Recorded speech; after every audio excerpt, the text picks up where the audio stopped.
This is your community radio, 1116 DXAS, communicating Christ in our world.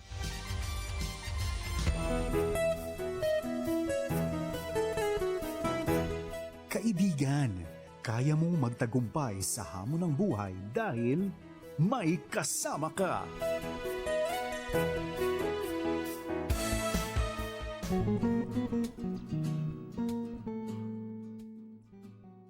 Magandang morning mga kaibigan, araw na naman ng Sabado, araw natin ito. Ako si Joash Kabalikat at kasama mo sa tagumpay ng buhay. Kaibigan, very exciting yung araw na ito dahil meron tayo magiging guest at pag-uusapan natin ang kwento niya kung papaano niya nga ba naitayo ang kanyang social enterprise. Pero bago tayo magpatuloy, batiin natin lahat na nakikinig sa atin sa radyo, gayon din sa mga nakatutok sa ating Facebook Live. Kaibigan, saan ka man naroroon ngayon, lalo na dyan sa Zamboanga, Tawi-Tawi at Sulu, kamusta po kayo? Magandang umaga. Siyempre, ganun din sa ating mga tagapakinig sa ating Facebook Live. Kaway-kaway kaibigan, saan mang panig ng Pilipinas, Luzon, Visayas o Mindanao o kahit sa ibang bansa pa yan, ay welcome na welcome ka sa ating programa. Kaibigan, March 14, grabe, kalahati na ng buwan at malapit na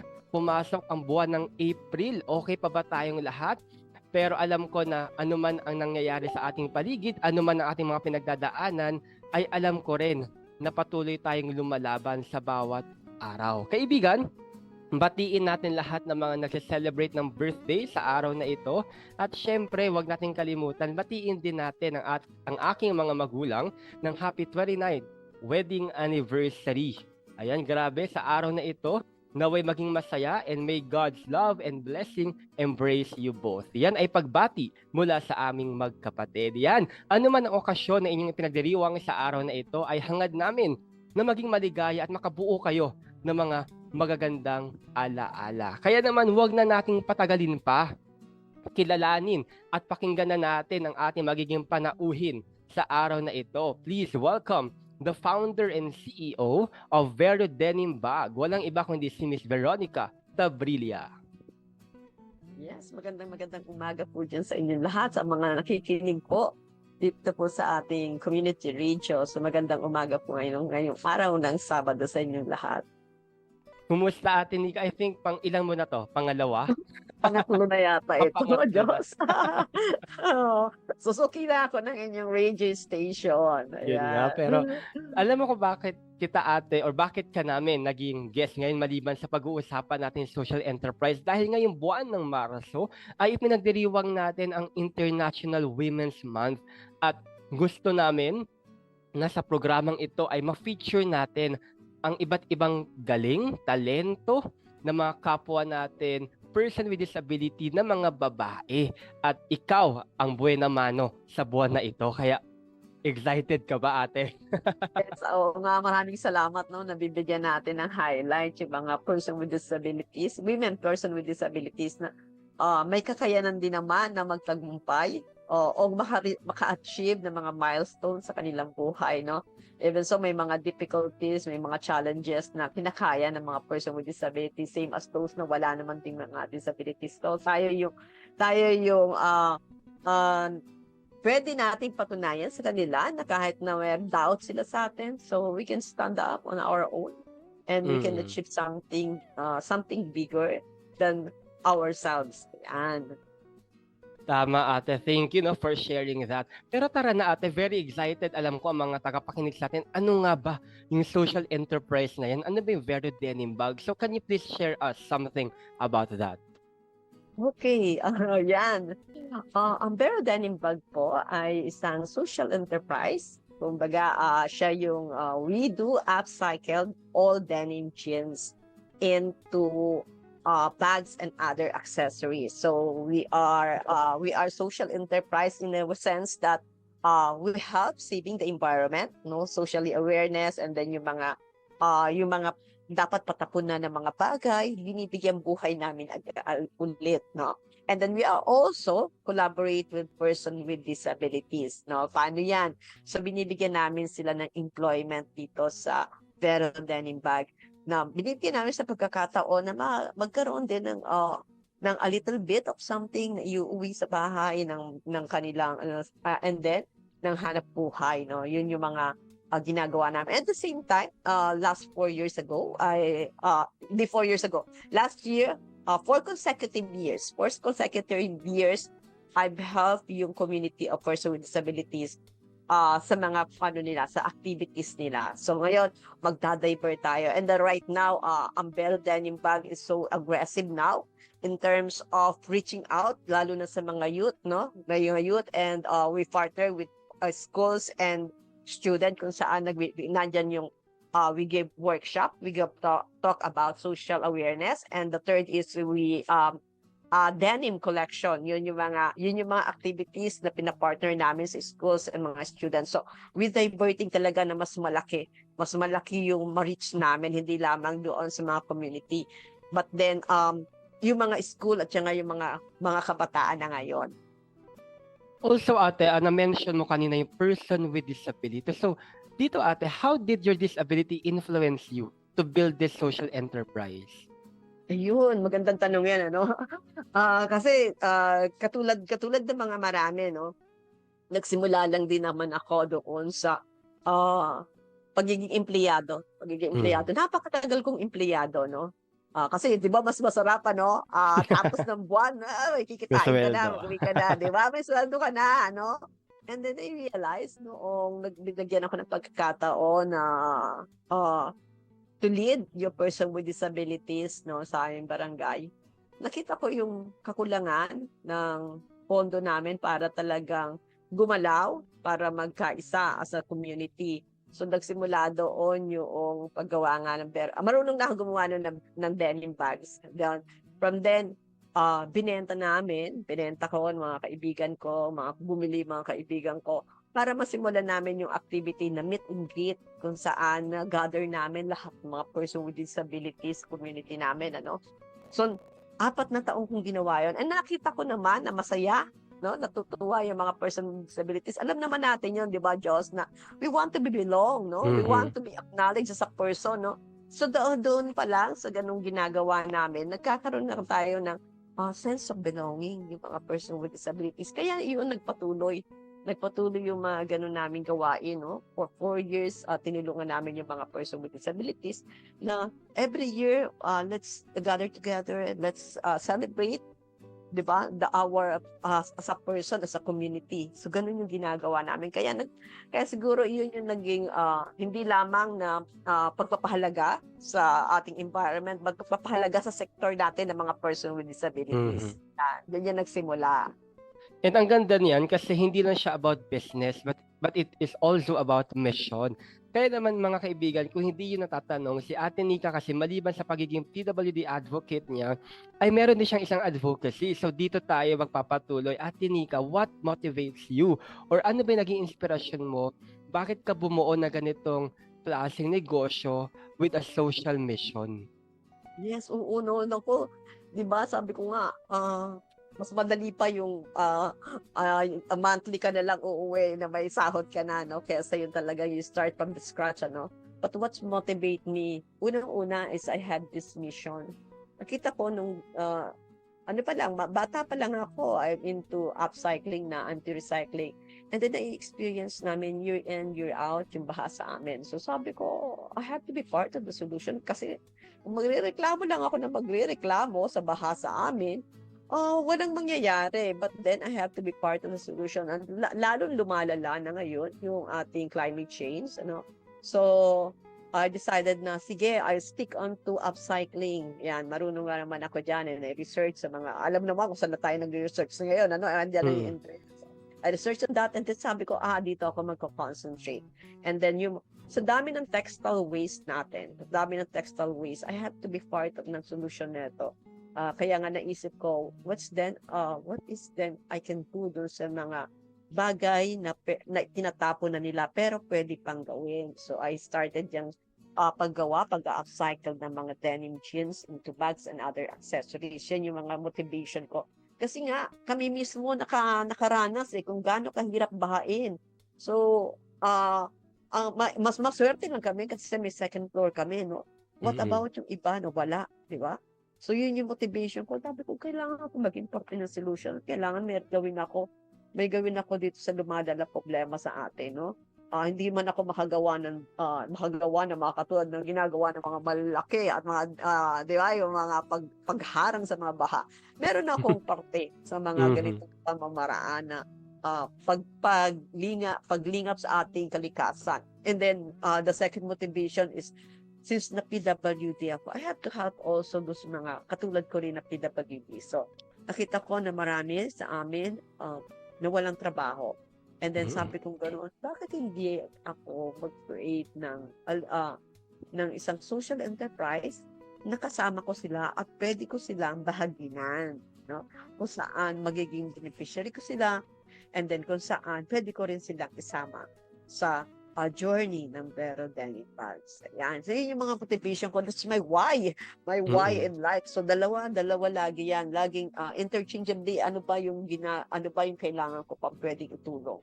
Yun yung lagi nasa isip ko eh. Na, at pagising mo sa umaga, what can you do? What good things you can do today? So yan, siguro yan yung nagmo-motivate sa akin every day na kahit man maliit ito, this is just drop in a bucket, but then kung magsama-sama tayo, ito din yung mag-ripple effect, di ba? Mas marami, mas maganda yun. So yan yung mga motivation ko, kaya bakit ko nasimulan itong social enterprise na ito? Kasi nga, para sa kalikasan at para sa mga person with disabilities. Ang Yan. lalim ng pinanghugutan mo, Ate Nika, no, na para sa kalikasan at para rin sa mga kapwa natin person with disability. Pero ang maganda kasi dito, I think, Ate, no, dahil alam ko naman itong business na to for at least a long time, one of the things I can say ay hindi lang siya dahil sa mission, pero ito kasi ay nanggaling sa personal experience. Di ba ganon? Kapag naranasan mo kasi ang isang bagay, it took you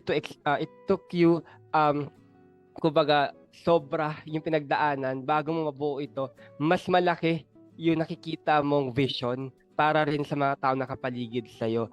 And sana sa mga katulad nating mga PWD o mga social entrepreneur, no, aside from the profit, always look back to your reason, to the purpose.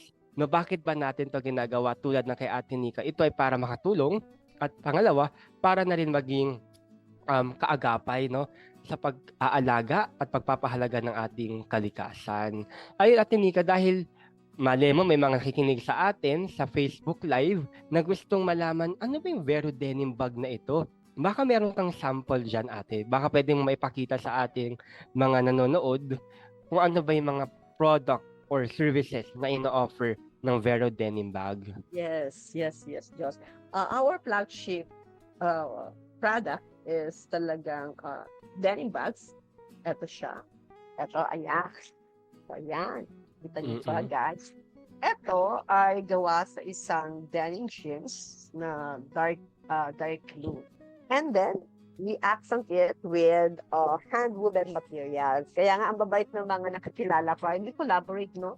Doon sa mga malalaki na at mga kilala ng mga enterprises din. Ito ay isang social enterprise din yung The House of Hobby. Kung ano man, binibigay naman nila yung kanilang mga strap na hand woven. And then, ito naman yung na-accent namin, sa cut namin, para it would create, di ba? Meron siyang design. As you can see, may pocket siya and then may hand-woven materials. And then at sa kabila rin, ganun din siya. May pocket din siyang malaki. 2 pockets din siya. And then may hand-woven materials siyang ginagamit. That we, pinapatch namin sa bag kasi nga mga maliliit na siya. And we always use yung mga little things dun sa ating mga jeans. Like yung mga seams, yan, nagagamit namin yan diyan sa bag na ito. So, as much as possible, wala kami tinatapon katulad na itong ginawa ko na maliit naman. This is bag charm. So, yan din. Ito din is hand-woven materials from the House of Hobby, yung mga scrap nila. And then, gumawa naman kami ng at least, ang tawag dito is bag charm. Kung saan naman, yung mga maliliit na materials na di ba, pag nag-cut ka, may mga na-scrap ka rin. So, we make use of it para makagawa naman ng mas maliit na materials. And we still have here yung mga heart naman. ito yung heart namin.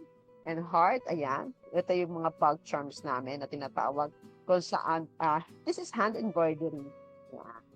Hand embroidery po siya, kung saan naman meron siyang beads and then ini-embroidery namin siya dyan. And then this become a bug charm. So yung mga maliliit na mga items o scrap na mga maliit na textile, pwede pa namin gamitin. We also have here yung this is butterfly naman. So, yan. So, iba-iba, mga bug charms na ginagawa namin. And then, ito yung maniwala ka ba naman, pati ba naman yung gilid ng pantalon, kung meron ka ba naman, tatapon pa ba yan? Di ba? You still make use of our creativity talaga. Hindi mo talaga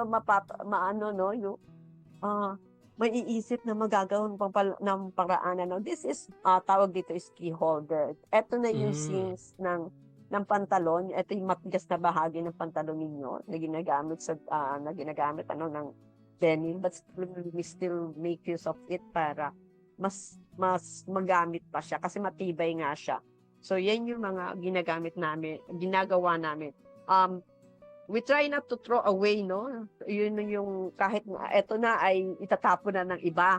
Pero yung, as much as possible, we maximize yung paggamit ng mga materials na yun. Pinag-iisipan talaga namin, paano pa namin magagamit pa yung mga bagay na napakaliliit na, pero still nagagawa pa rin namin. Like for example, this is bag charm, no? Nakita ko nyo kanina.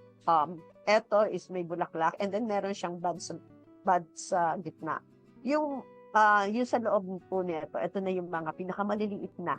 Mas pinaliliit pa nga namin has help sa kasama ko, no? Na gupitin ng mas maliit. Tapos inilalagay namin siya as a stop. So hindi na kami bibili ng stop kung ano yung mga maliliit na bahagi. Mas dinagugupit ko pa nilalagay namin. Even dun sa heart na may stopping din siya sa loob, yun din yung nilalagay namin. So as much as possible, we make use of all the textile para hindi kami masyadong magtatapon ng mga bahagi ng pantalon o hindi na kami makadagdag pa sa mga basura na nilalagay natin sa ating landfills. Ang gagaling ate very kumbaga, kung naalala ko, nag-order ako sa'yo ate, right? Couple of years ago, kung hindi nagkakamali, ng bag. And yun lang naman. But ate, ang tanong ko dito, ang tanong ko dito ay, gaano katagal ginagawa? For example, yung bag na pinakita mo kanina, how many hours or ilang tao ba ang gagawa niyan? Okay. So, nakakagawa kami ng isang bag sa kalahating araw. Kaya medyo mataas tayo. Kasi hindi siya mass production, no? Katulad diba nung iba, mass production siya na lahat is isang pattern, then kakat na lang nila. And then so, dito hindi. Isang pantalon, we have to, paano natin to i-design? So yan, i-design mo muna, get all the, yung kailangan mo, the basic of it, and then saka mo siya i-decorate with all yung materials mo from the scrap also. So, kaya tumatagal siya ng kalahating araw kasi isa-isa mo siya, ikakat mo siya, and then isuto mo yung the right pattern ng or the right design para dun sa pantalon na yon. So kaya matagal siya gawin. Kalahating araw siya ginagawa talaga. Hindi mo siya pwedeng paspasan. Ganun siya ginagawa. Kaya nga minsan when we're doing yung mga lalo na yung mga maliliit, no, kasi mga hand embroidery yon, may tumutulong na rin sa akin, and I also ask help pagdating naman din sa documentation kasi hindi ko na rin siya masyadong na-handle, lalo na kasi nga hindi mo talaga nakakayanin when may mga demand na may basa ako dito tapos wala kang dadalhin, so you have to really ask help for other people para makatulong sa iyo. So how about ate yung mga maliliit, yung mga bag charm, mabilis lang gawin yon? Depende.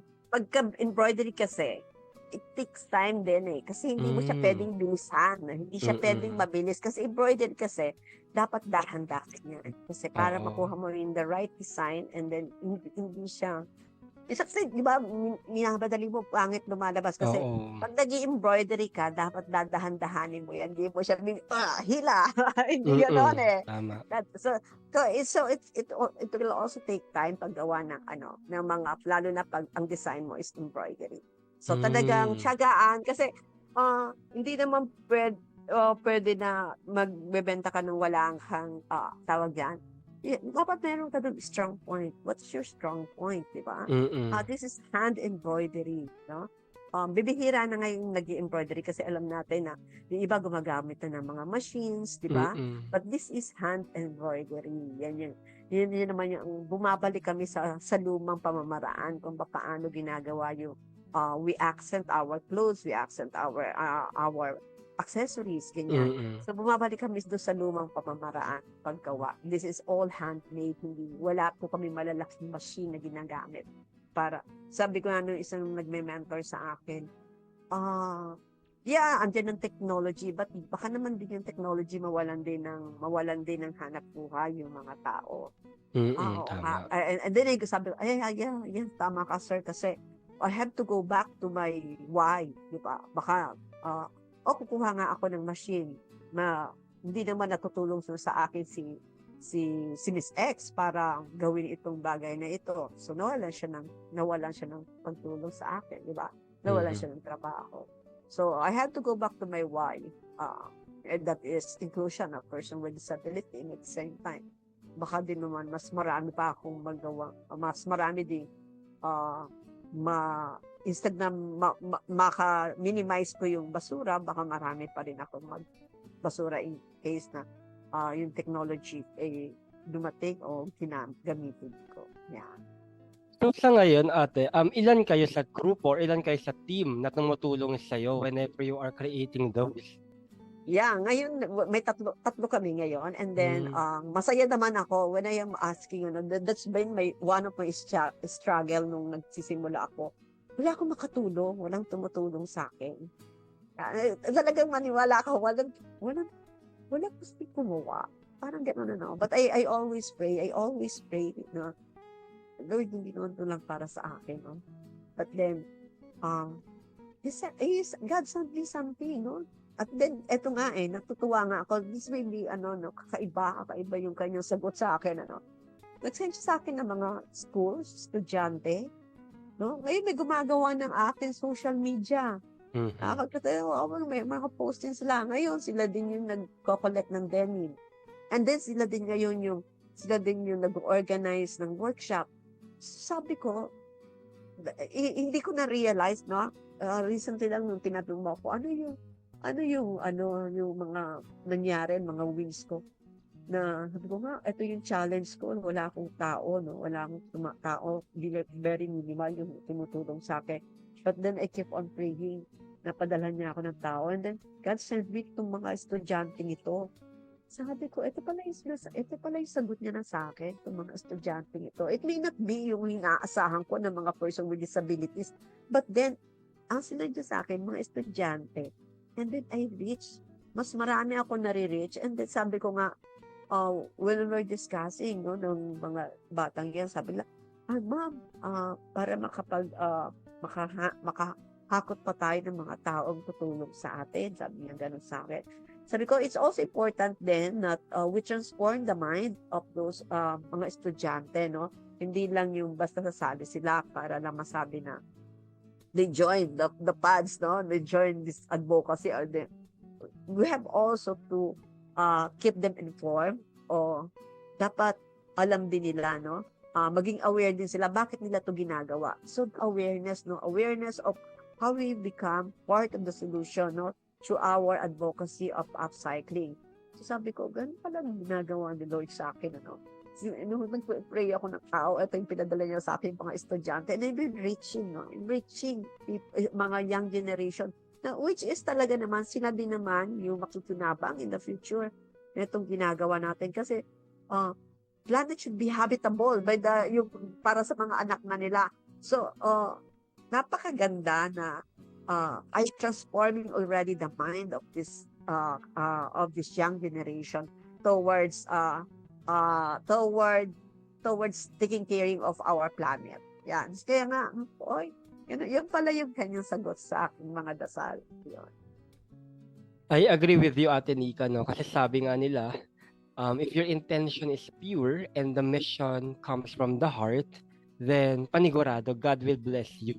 No, magbibigay siya ng mga tao sa paligid mo, natutulungan ka, at kung ano man yung itinatayo mo, pagyayabungin niya yan kasi nakikita niya na para ito sa mga tao na minamahal rin niya, no? Dahil ngayon ay Women's Month at alam ko na ang mga babae ay may talento, may abilidad, hindi lang sila dapat, kumbaga may stereotyping na kapag babae ka ay hindi mo kayang gawin yan. Pero nowadays, no, napapakita natin sa buong mundo na meron talagang women empowerment at napapakinggan natin yung kwento ni Ate Nika. Isa yan sa mga, kumbaga magandang kwento ng pagpapahalaga sa kung ano man ang meron ang isang kababaihan. At kaibigan, no, kanina ipinakita ni Ate Nika yung mga products na kaniyang ginagawa. Kung kayo po ay nasa radyo at napapakinggan niyo lamang kami, at kung may oras kayo maya-maya or bukas kung kailanman, maaari niyong bisitahin ang aming official Facebook page. Hanapin niyo lamang ang 1116 DXAS at makikita niyo po dyan yung live ngayon para kahit paano ay makita niyo rin yung mga produkto na ng Vero Denim. Ay, ito pala yun. Ito pala yung pinag-uusapan nila kanina. At malay mo, ma-inspire ka rin na maging kabahagi ng movement na ito. Malay natin, di ba? Na ang mga nakikinig sa atin ay maging interesado, Ate Nika, na makilahok sa iyong advokasya. Kaya naman maya-maya ay itutuloy natin ang kwentong panalo sa social enterprise ni Ate Nika. Pero bago tayo magpatuloy, may katanungan lang muna ako, Ate Nika, no? Na-mention mo kanina yung beneficiaries, no? Yung mga PWD and of course itong pagpapahalaga natin o pag-iingat sa kalikasan. If there's one thing na gusto mong emphasize sa lakbayin mo, ano kaya yon? Lakbayin ko. Sagutin ko na ba to? Yes, ate, syempre. Okay. Okay. Kala ko mag-post tayo eh. Okay. So sa lakbayin ko, no, hindi madali. Totoo, hindi madali ang lakbayin ito. Kaya nga sabi ko sa inyo, no, sa una pa lang, kung pumapasok tayo sa trabaho,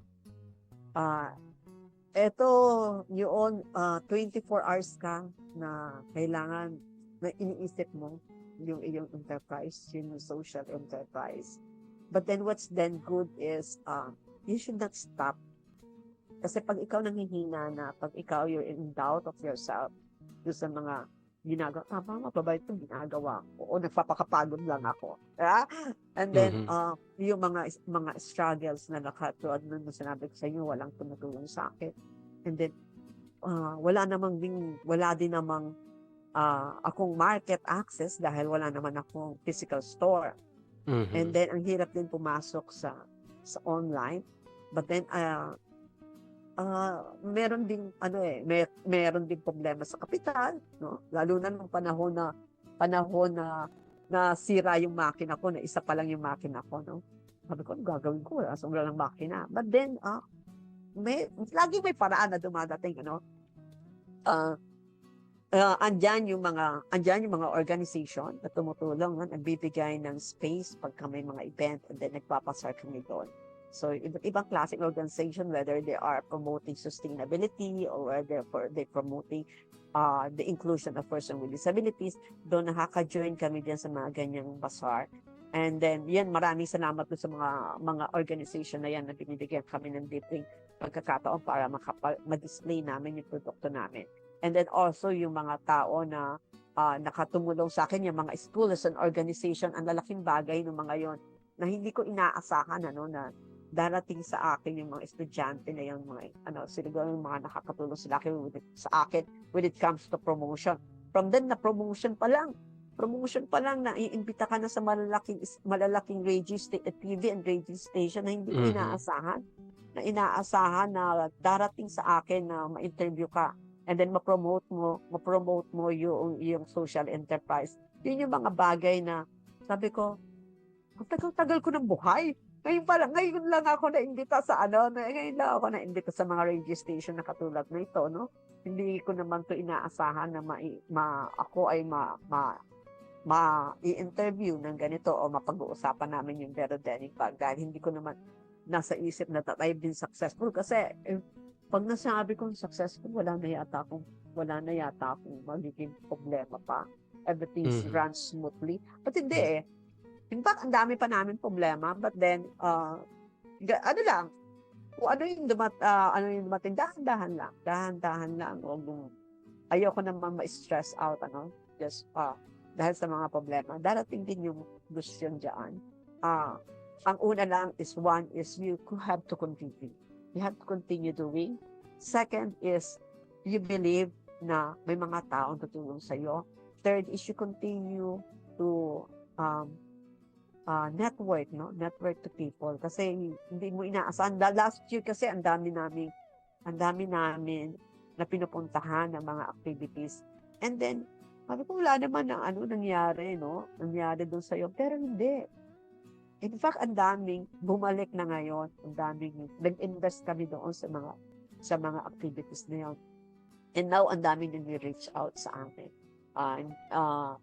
Or helping us in any forms, kung paano sila makakatulong sa amin. So, those are the things na you must have just to continue. Kung ano yung sinimulan mo. And when you're down and when you're tired, go back to your why. Bakit? Bakit mo ito ginagawa? So, yun, muli, marirenew uli yung strength mo, marirenew yung start to push to again. Yan. Very encouraging na sabi mo kanina na 3 bagay ang na-take note ko dyan. Number 1 is continue what you are doing. Tama si Ate Nika na maraming problema, maraming struggle, pero kailangan lang natin ng sense of continuity. Yung tuloy lang tayo sa laban kahit na may mga pinagdadaanan kasi malalagpasan natin yan. At may mga blessing naman na parating, And pangalawa is you have to believe in your potential.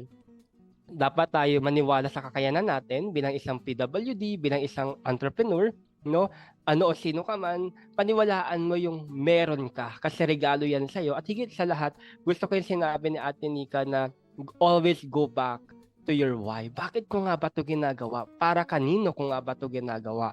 And yun, marami pa tayong mapapakinggan, marami pa tayong malalaman sa kwentong panalo ni Ate Nika ng Vero Denim Bag. Pero kaibigan, panandalian tayong maghihinto at makikinig sa isang napakagandang awitin. Kaya dyan lamang kayo mga kaibigan, magbabalik ang ating palatuntunang may kasama ka makalipas ng awiting ito. Dyan lamang kayo, we will be right back.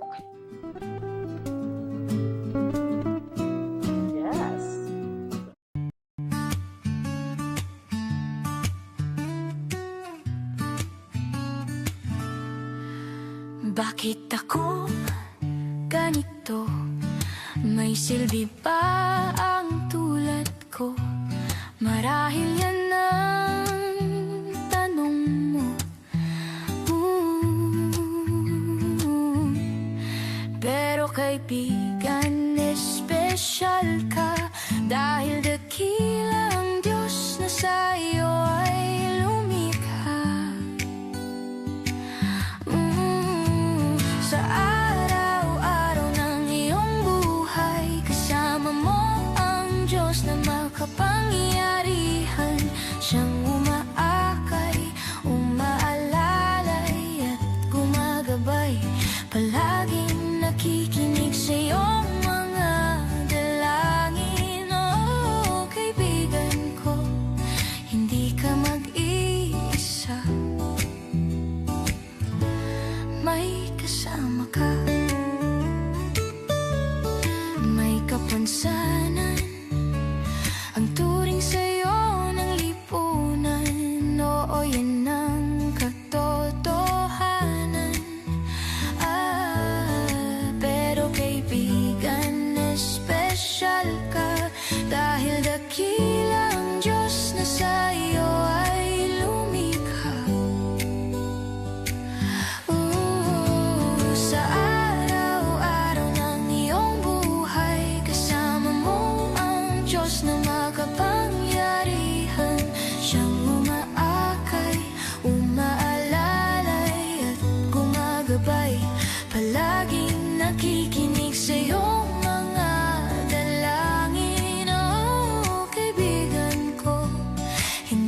Siyang umaakay, umaalalay at gumagabay, palaging nakikinig sa iyong mga dalangin. Oh, kaibigan ko, hindi ka mag-isa. Sa araw-araw ng iyong buhay, kasama mo ang Diyos na makapangyarihan. Siyang umaakay, umaalalay at gumagabay, palaging nakikinig sa iyong mga dalangin. Oh, kaibigan ko, hindi ka mag-iisa. Hindi ka mag-iisa. Oh, hindi ka mag-iisa. May kasama ka. May kasama ka.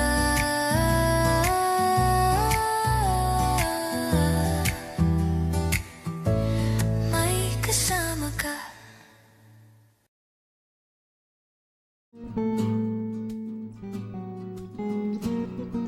Kaibigan, kayo pa rin ay nakikinig sa ating programang May Kasama Ka sa 1116 DXAS. Ang 1116 DXAS ay isa sa mga himpilan ng Far East Broadcasting Company or FEBC. Ang FEBC ay isa sa mga miyembro ng KBP o kapisanan ng mga broadcaster ng Pilipinas. Ang FEBC po ay isang non-profit, non-commercial but dollar-based radio station na kung saan tayo nagpapatuloy dahil sa biyaya ng Panginoon. Kung kayo po ay nais makibahagi sa ating radio ministry, maaari po kayo magbigay ng inyong donasyon sa mga bank account tulad ng GCash na makikita niyo sa inyong mga screen. At kung sakali pong kayo po ay nakapagbigay na ng iyong donasyon, ay ipagbigay alam niyo po ito sa amin upang mapasalamatan namin kayo. Kaibigan, ngayon pa lamang ay taos-puso na ang aming pasasalamat. Muli, maraming salamat and God bless you. Kaibigan, tuloy-tuloy tayo sa ating kwentuhan kasama si Ate Nika. Kaya naman, ituloy na natin to para marami pa tayong malaman at lalo pa tayong ma-inspire na ipagpatuloy yung pangarap rin natin, lalo na sa aspeto ng social enterprise. Ate Nika, sa tingin mo, ano pa ba kaya ang mga support na kailangan ng mga PWD entrepreneur sa panahon natin ngayon? Yes, oo, no. Ang dami pa natin kailangan, no. Una is we should acknowledge na yung mga person with disability may kakayanan din, may capacity to do, may capacity to be part of the business enterprises dito sa ating society, no. Siguro ang kailangan lang ito support, no. Kung halimbawa nabibigyan yung mga MSME, kailangan din ng support ng mga nung nagsisimula, lalo na yung nagsisimula ng mga PWDs kasi maraming nagda-doubt, no, kung kaya ba nilang gawin yung ang pagbuo ng isang social enterprise. Marami din naman na nagbibigay ng mga training. So tayo din mga PWD should also engage dun sa mga training na pinibigay. This is not only for PWDs but also doon sa mga small enterprises. So hindi naman yun limited lang doon sa mga walang disability but also we can join those trainings, no, para mas maging malawak pa yung ating kaalaman lalo na with the technology today. But then particularly siguro ang kailangan ng mga PWDs, no, na nagsisimula is access market. Yun yung nakikita ko Nakikita ko na wala tayong access market. But then may kasama din kasi pagka access market ang kailangan natin. Nandoon din yung kailangan legalize ka. May legal papers ka. So isa yun sana mabigyan din ng pagkakataon na mabigyan tayo ng incentive yung mga person with disabilities kasi marami sa person with disabilities hindi naman talaga na-employed o nahihirapan ma-employed, ano. So they resort sa mga maliliit na pagninegosyo.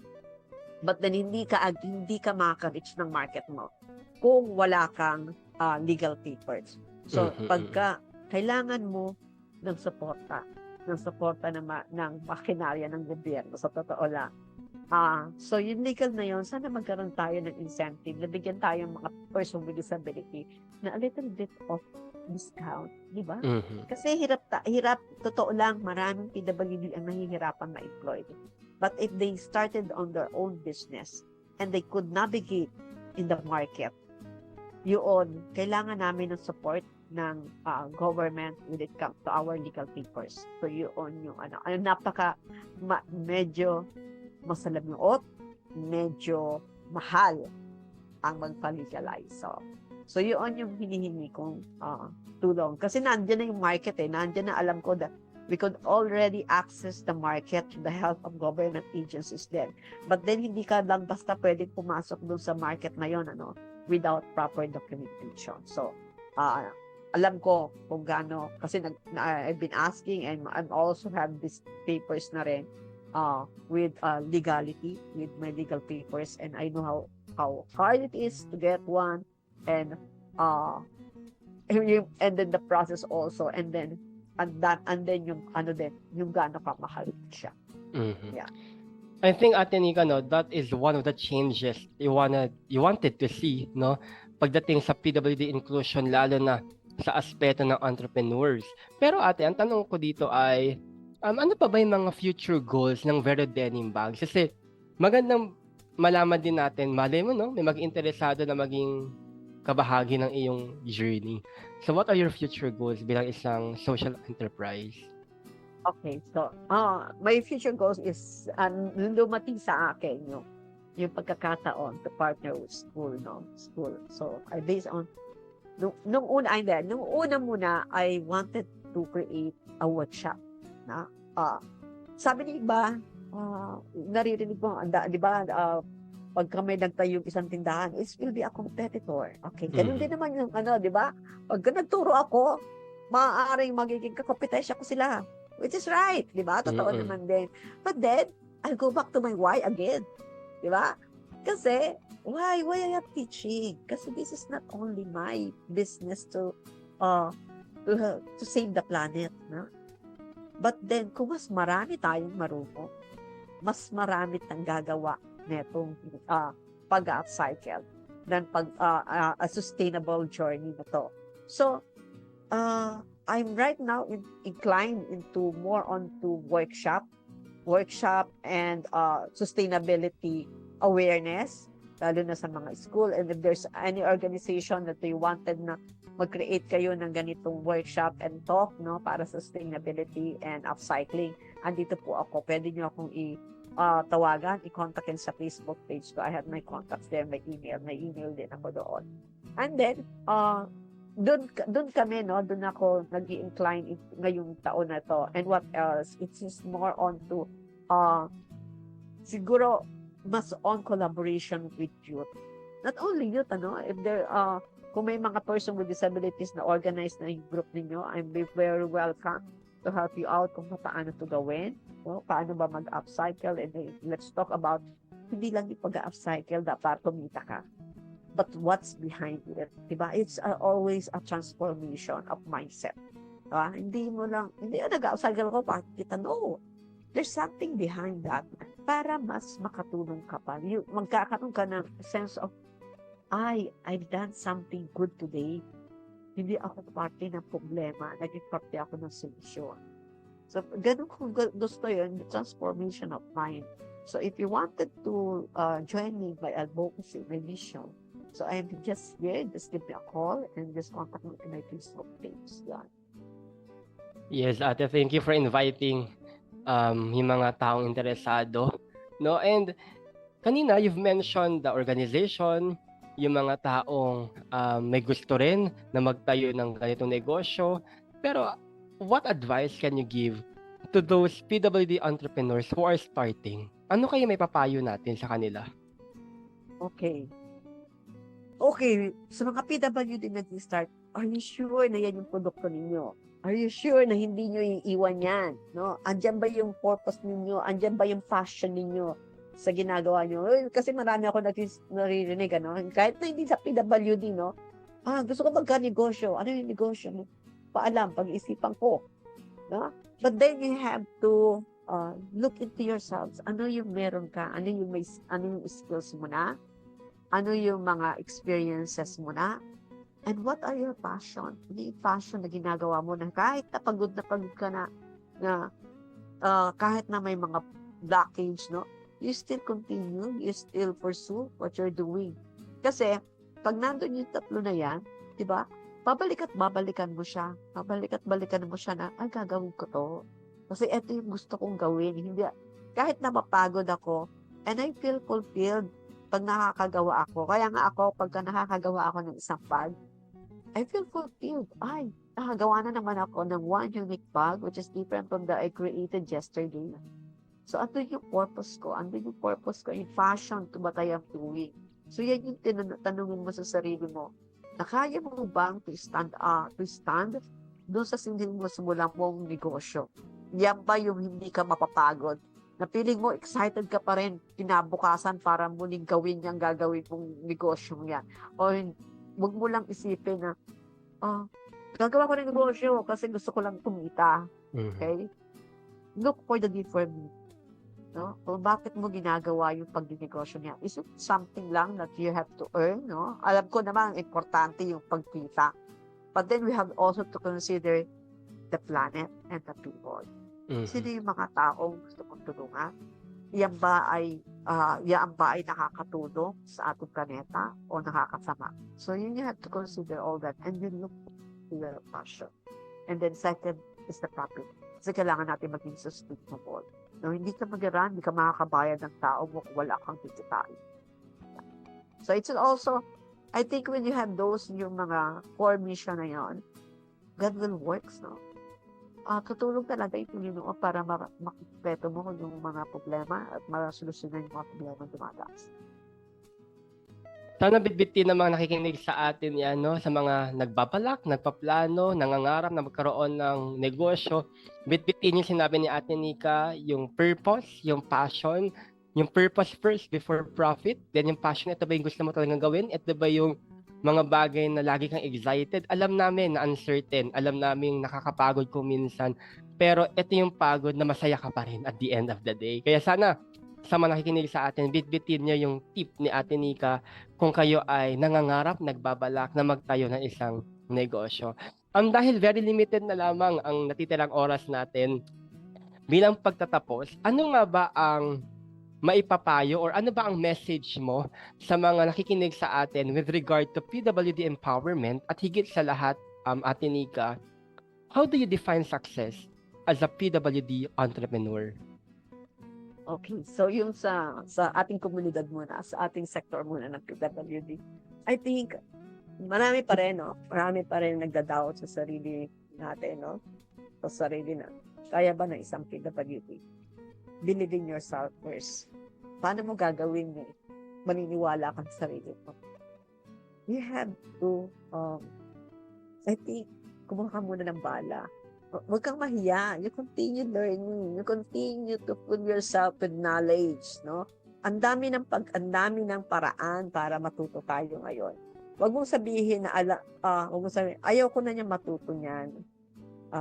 Kasi baka hindi ko kayanin. Ayaw ko na niyan kasi wala akong oras. Find time, find it in yourself na kailangan ko pang lumago, no? Kailangan ko pang lumago.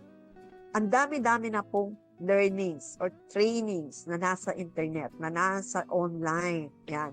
We take advantage of that para masabi natin puno tayo. And then only when we're full that we can give to people, we can give to our society, we can give to our community. Kasi meron tayo, alam natin na puno tayo. Pag wala tayo, empty tayo, wala tayong ibibigay. Okay? And then, what's then the success? I don't think that I am successful yet. Oh my God. I may have reached a certain milestone, no? Certain milestone. As young as Vero Denenbach for us. In legality, we are only 1 year pa lang in our formal registration. But then, ang dami na naming milestone na na-achieve with that in our 1 year of 1 year of informal in a formal registered social enterprise. Ang dami na naming milestones, but then ang dami pa rin naming problemang inaayos. Ang dami pa rin naming mga blockage, ang dami pa rin naming mga wala kami nito, wala kami ganoon. But okay lang. If ganun ko siya tinitingnan, okay lang. Kasi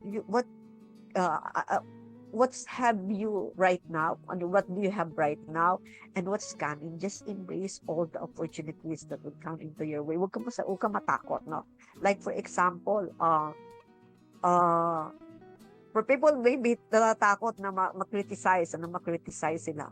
But then you take that as parang for you to grow. Like for example, marunong na akong magbigay ng elevator pitch.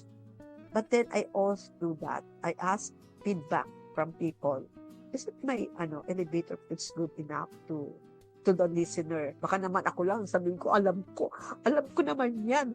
Pero when you ask for advice or feedback from other people who's also into that to that area of teaching, makukuha mo, oo nga, tama nga naman.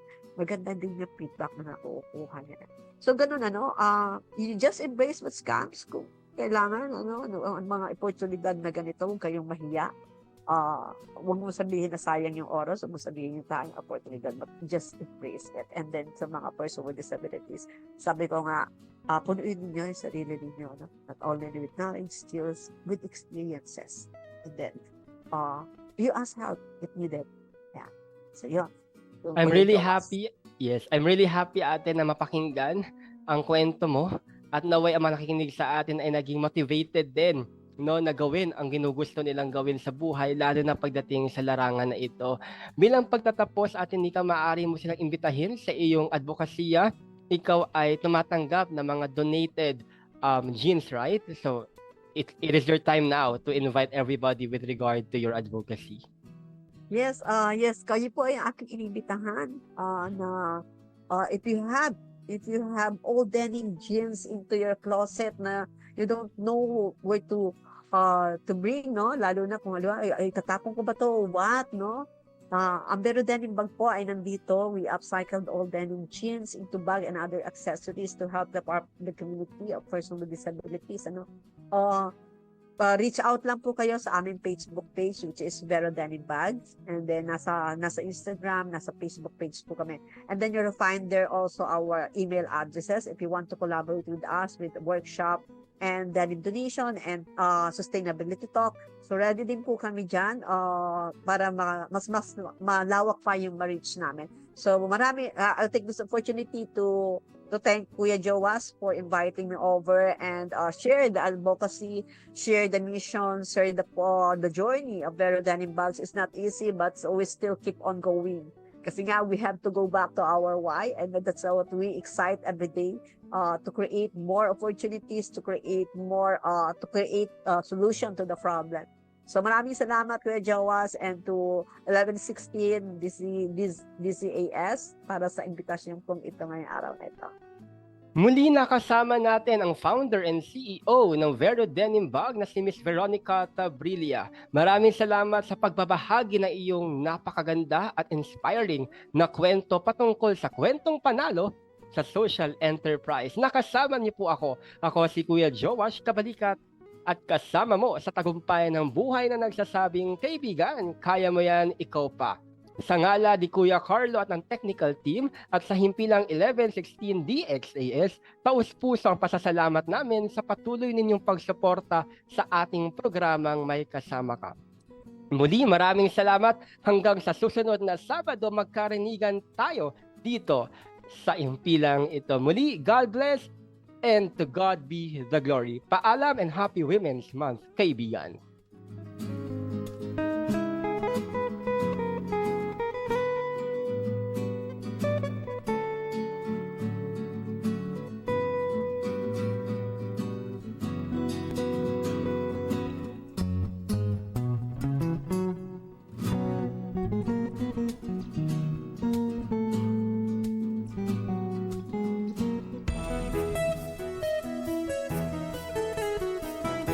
Inyong napakinggan ang programang May Kasama Ka. Para sa mga mensahe o komento, mag-text o tumawag sa 0916-296-6625. Han, hindi ko maisaksak itong TV natin. Sira